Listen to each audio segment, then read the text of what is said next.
Chapitre 2, partie 2, suite d'Amandine.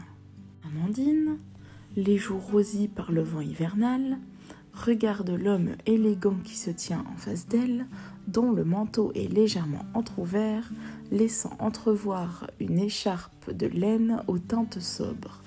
Leurs regards se croisent brièvement et sentant la gêne les envahir, ils balbutient de rapides excuses, créant une mélodie de politesse et de gêne partagée, tout en se penchant précipitamment pour ramasser les objets éparpillés, échappés du sac à main. Amandine, qui s'est malencontreusement renversée sur le sol glacé lors de la collision. Ils se relèvent d'un même mouvement et leurs mains se frôlent lorsque l'homme lui tend les objets récupérés. Leurs regards se croisent à nouveau. Un sentiment d'empathie envahit Amandine lorsqu'elle lit toute la tristesse dans son regard, tout en observant du coin de l'œil la grande cicatrice qu'il porte sur son visage. Se sentant mal à l'aise et ne sachant que dire, elle murmure un rapide merci et, le cœur battant, sans ajouter un mot de plus, elle s'enfuit pour se réfugier dans la boutique la plus proche, sous le regard de Lucas, qui la suit des yeux, restant perplexe face à cette rencontre inattendue. L'image de cet inconnu va s'imprimer dans l'esprit d'Amandine et elle n'arrive à effacer ce visage de sa mémoire qui éveille en elle une émotion jusqu'ici inconnue.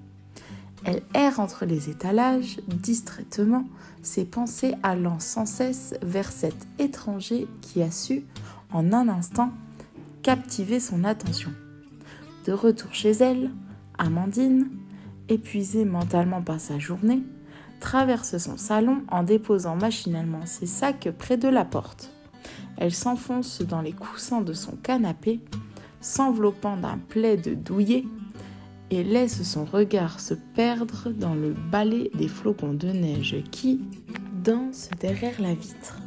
Ses pensées vagabondent vers cet homme.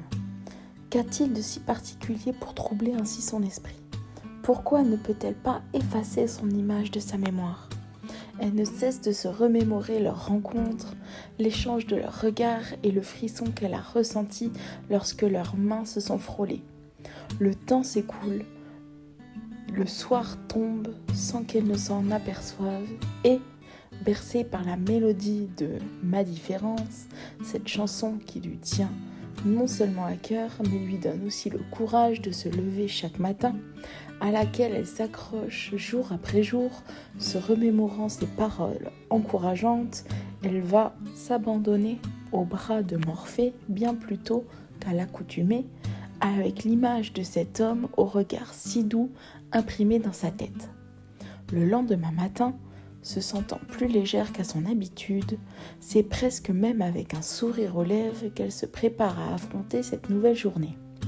Sans savoir pourquoi, Amandine ressent une étrange sensation, comme une petite voix dans sa tête qui lui murmure que sa vie vient peut-être de basculer, lui laissant entrevoir pour la toute première fois un espoir d'un avenir plus radieux.